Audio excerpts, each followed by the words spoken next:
सावन यादव का बहुत मारा। हाँ। सुरेंद्र का मुखबिरी जरा करा देती, 2-4 हाथ इन्हों कहते अच्छा। तुम्हारे मामा की लड़का आई हाँ, कि माँ जब इन्हों का मारे तो मरे चाहिए को रोक न पाए।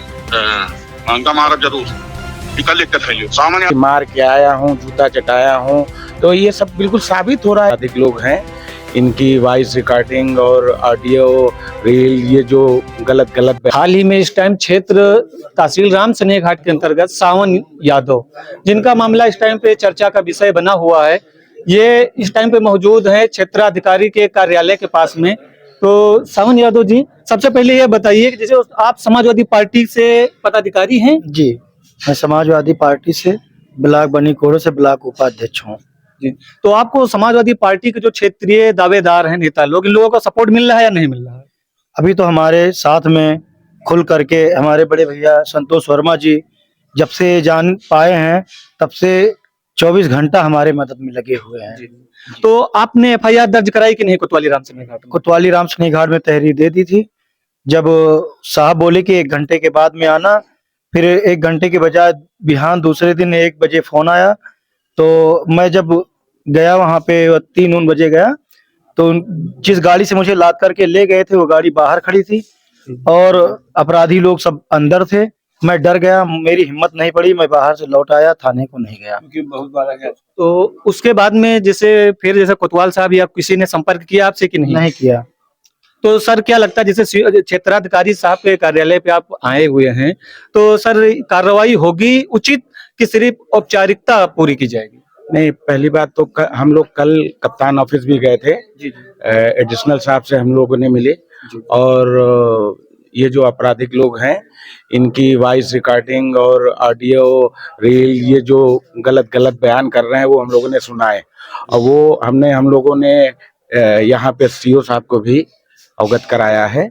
और कल जब गए तो उसी से थोड़ी तेजी दिखी है, और सीओ साहब के कार्यालय से फोन आया कल ही हम लोगों को, फिर किसी कारणवश कल ही नहीं मुलाकात हो पाई, तो आज हम लोग मुलाकात किए और साहब ने हम लोगों को आश्वासन दिया है, अपना वो रूट देखेंगे किस किस रूट से कैसे ले करके गए और मारा पीटा, तो आश्वासन दिया है और सारी चीज करके और कल तक जो है आपने कहा है कि मुकदमा दर्ज कराएंगे।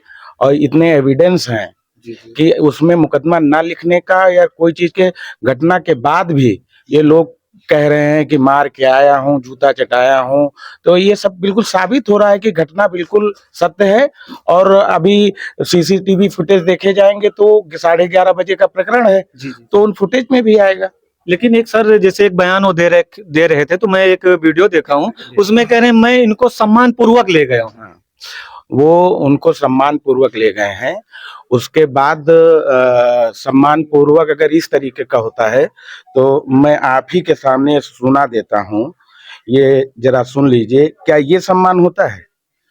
देख लीजिए। हेलो। सावन यादव का बहुत मारा। हाँ। सुरेंद्र का मुखबिरी जरा करा देती, 2-4 हाथ इन्हों कहते अच्छा। तुम्हारे मामा की लड़का आई हाँ, कि माँ का चौदह सही कह जब इन्हों का मारे तो मरे चाहिए को रोक न पाए। हाँ, उनका मारा जरूर निकल लिख के लियो सावन यादव बहुत मारा, पैर पकड़ के माफी मांगे बेटा, मैं 50 साल जने हाँ। देखिए, गाड़ी में लाद के लेके क्या ये सम्मान है? और ये कोई ऐसी घटना नहीं थी जो इतना बड़ा कर दिया गया।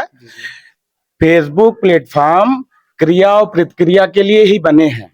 आपने 5 साल पहले क्या कहा, आज उस पे स्टैंड कर रहे हैं, इन्हीं सब चीजों की प्रतिक्रिया होती है। कहा कि तो उसमें जो है ये कोई बड़ा प्रकरण नहीं था, ये बैठ करके सुलझाया जा सकता था, लेकिन एक वो इस समय शान है ना कि हम लोग जो चाहेंगे जैसा चाहेंगे कर लेंगे, कोई कुछ नहीं बोलेगा, तो ऐसा नहीं है। न्याय मिलने के लिए हमारे सीओ साहब ने कहा है कि आपको न्याय मिलेगा, आपके साथ गलत हुआ है, और हम लोग बिल्कुल उनके इस आश्वासन से हम लोग संतुष्ट हैं, और कल तक वो एफआईआर भी दर्ज होगी। सर जैसे क्षेत्र के लोग कह रहे हैं कि जैसे रिंकू सिंह जी के यहाँ का मैटर है, तो रिंकू सिंह को मध्यस्थता करनी चाहिए थी, उन्होंने मध्यस्थता की कि नहीं की मैटर को? मतलब अब इस पे तो मैं कुछ नहीं बोलूंगा। सावन आप बताइए, आपसे बात हुई रिंकू सिंह जी से? नहीं, हमारी बात नहीं हुई है, धर्मेंद्र की बात हुई थी। धर्मेंद्र जब मुझे पता चला कि ये मारपीट हो जाएगी, सब पर मेरी जानकारी में आया, मैंने पहले अभिनव सिंह को फोन किया।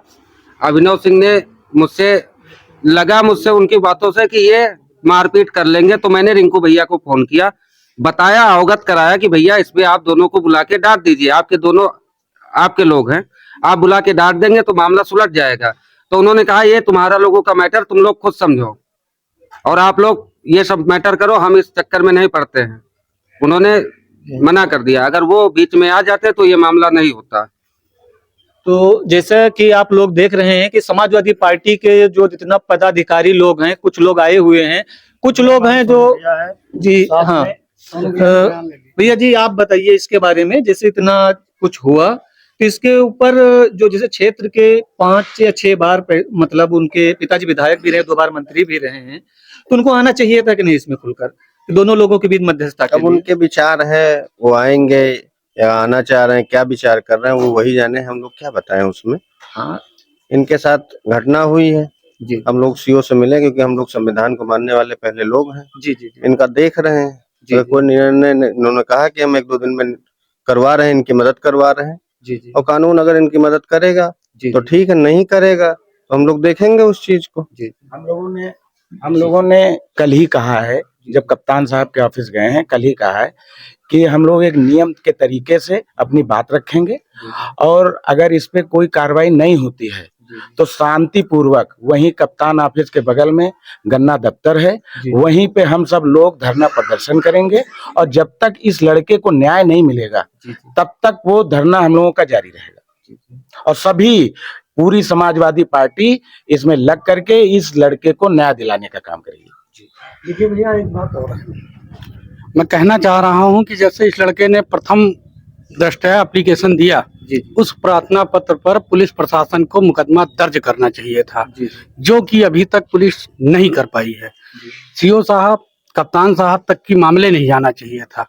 थाने में यदि कोई भुक्तभोगी मुकदमा प्रार्थना पत्र देता है तो पुलिस की ये नैतिक जिम्मेदारी बनती है कि उसका एफआईआर दर्ज करें, फिर विवेचना करें, जांच करें क्या सही है क्या गलत है। अगर गलत पाया जाए तो मुकदमा खारिज कर दें, अगर सही पाया जाए तो दोषियों के खिलाफ कार्रवाई होनी चाहिए। अगर श्रवण यादव को न्याय नहीं मिला तो हम लोग सावन यादव को न्याय नहीं मिला तो 10 तारीख को, क्यों प्रमुख जी 10 तारीख को गन्ना संस्थान परिसर में पूरे जनपद से समाजवादी साथी आकर सावन यादव को न्याय दिलाने का काम करेंगे। देखिए, जो सावन यादव का मामला है तो हम लोग पहले दिन से संज्ञान में है, सब लोग हम लोग ये चाहते हैं कि जो इस तरह के है उसके साथ न्याय हो। देखिए, वो कोई भी हालात रहे हों, जिन हालातों में उन्होंने ऐसा काम किया है वो बिल्कुल जायज नहीं है, नाजायज है और गलत है और समाज में बहुत रोष व्याप्त है और प्रशासन अगर इसको जो है संजीदा से नहीं लेता है, कायदे से संज्ञान में ले लेता है तो इसमें बड़ी जो है कार्रवाई होगी। देखिए, ये मामला जो है जब हुआ हम लोगों को जानकारी मिली, हम लोग रुधौली विधानसभा से आते हैं, जैसे ही घटना की जानकारी मिली, क्योंकि जो है समाजवादी पार्टी से भाई पदाधिकारी भी हैं और हम लोग भी जिला सचिव रहे हैं लोहियावानी से, तो हमें लगा कि जो है समाजवादी पार्टी का कार्यकर्ता है, तो कार्यकर्ता होने के नाते तो जो है हम लोगों को भाई के पक्ष में उतरना चाहिए और इनकी लड़ाई लड़ना चाहिए। और लगातार 3 दिन से हम लोग भाई के समर्थन में, इनके पक्ष में हम लोग पूरी मजबूती के साथ खड़े हैं। अगर हमें न्याय मिलता है तो ठीक, नहीं तो जैसा कि 10 तारीख को बताया गया, हम लोग पूरी दल बल के साथ अपना प्रदर्शन करेंगे।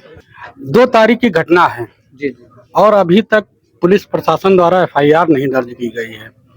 इससे यह प्रतीत होता है कि पुलिस प्रशासन कहीं न कहीं इस मामले को दबाना चाहता है, लीपापोती करना चाहता है और ये अन्याय जो सावन यादव के साथ हुआ है इसको कतई बर्दाश्त नहीं किया जाएगा।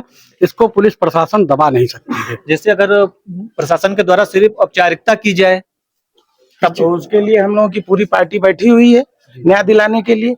औपचारिकता होगी तो उसके लिए हम लोग बैठे हुए हैं ना, न्याय दिलाने के लिए। उसके लिए यहाँ से लेकर के और लखनऊ तक मुख्यमंत्री कार्यालय तक अगर जाना होगा तो जाएंगे हम लोग। ये साथ में बैठे थे जब घटना हुई है तब ये साथ में थे। घटना के समय पे ये बताइए कैसे क्या हुआ? देखो, मैं बैठा था सावन के साथ में, निर्भय भाई थे, निर्भय सिंह देवीगंज के, वो 3 लोग आए फॉर्च्यूनर से, ठीक, इनको 3 गाड़ी से इनको तुरंत घसीटते मारते हुए गाड़ी में लाद के लेके चले गए। तो जैसे लेकर गए थे तो आप लोगों ने आवाज नहीं लगाई? नहीं, आवाज, अब हम अकेले थे, आवाज और कोई बैठे हुए थे? रवि धर्म कांटा पे। हाँ। तो कितनी देर बाद इनको वापस वहां पर छोड़ा गया? करीब आधे घंटे 1 घंटे के आसपास। हाँ।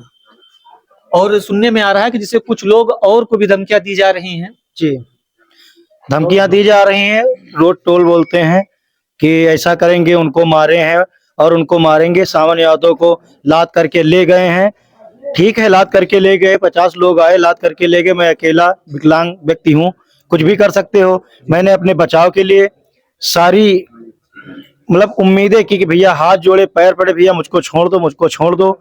लेकिन किसी तरीके से मार पीट करके जब वो पिस्टल लगा करके हमको नाक रगड़वाए, वो मेरे बहुत शर्म की बात है। बचपन से लेकर आज तक मेरे घर पे मुझे मार नहीं पड़ी है। जितना इन लोगों ने मारा है मैं कह नहीं सकता हूँ।